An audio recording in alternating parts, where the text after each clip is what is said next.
మాకు జన్మనిచ్చిన తండ్రి మీరు. మరణ శాసనం రాసిన మీరు చావాలా? నేనుంటుండగా అది జరగనివ్వను, చావనివ్వను. నేను చచ్చిపోవాలి, నేను చచ్చిపోతా అంటుంటే అప్పుడు కొడుకు అంటున్నాడంట, కుమారుడు అంటున్నాడంట,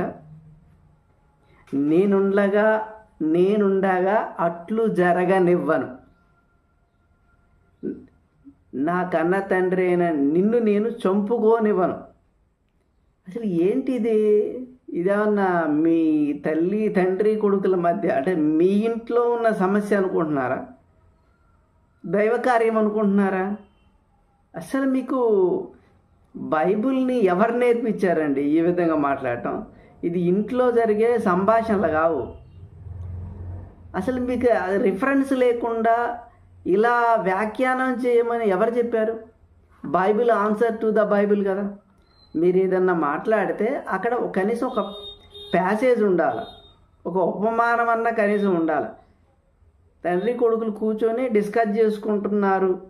నానా నిన్ను చావనివ్వను నానా, నీకోసం నేను చచ్చిపోతానా అంటున్నావు కదా. ఏమంటున్నావు ఒకసారి? నానా మీరు చనిపోతారా? మాకు జన్మనిచ్చిన తండ్రి మీరు.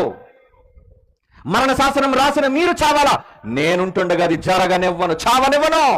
మరణ శాసనం రాసినది ఎవరిక్కడ? యెహోవా కదా రాశాడు. అంటే రూల్ ప్రకారంగా యెహోవా చావాలిగా. ఓకే, నా కన్న తండ్రి అయిన నేను బ్రతికి ఉండగా నిన్ను చావనివ్వను, నేనే చచ్చిపోతా. ఏందా మాటలో? అసలు బైబిల్ పరిభాషలో చావు అని దేన్ని అంటారు? దేవునికి దూరం అవ్వడాన్ని చావు అంటారు కదా. ఆదాము అవ్వలు దేవునికి దూరం అయిపోయారు, చావుని తెచ్చుకున్నారు. అది కదా చావు అంటే. నిన్ను చావనివ్వనేంటి అంటే తండ్రి పాపం చేసి చచ్చిపోతాడనా? అంటే దేహంలోకి రావడం చావనా? అంటే దేహంలోకి వస్తే దేహాన్ని వదిలిపెట్టాలి కదా, ఇది చావనా? పుట్టిన ప్రతి ప్రాణి దేహాన్ని వదిలిపెట్టాలి. దీన్ని చావుగా పరిగణిస్తామా మనం? నిద్రిస్తున్నామని చెప్తాము కదా. ఎవరన్నా మరణిస్తేనే వారు ప్రభునందు నిద్రించారంటాం కదా. నిన్ను చావనివ్వను నానా అని తండ్రిని కుమారుడు అంటాం ఏంటి?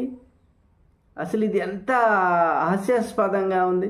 అంటే యేసు ప్రభు వారు ప్రజల పాపముల నిమిత్తం మరణించలేదు, తండ్రి కోసం మరణించిన తనయుడు నీ ఉద్దేశంలో, అంతే కదా. తండ్రి కోసమే యేసుప్రభు వారు భూమి మీదకి వచ్చాడు. తండ్రి చచ్చిపోతాడేమో అని భయం, నేను వెళ్ళకపోతే మా నాన్న ఎక్కడ చచ్చిపోతాడు అనే భయం. ఈ భయం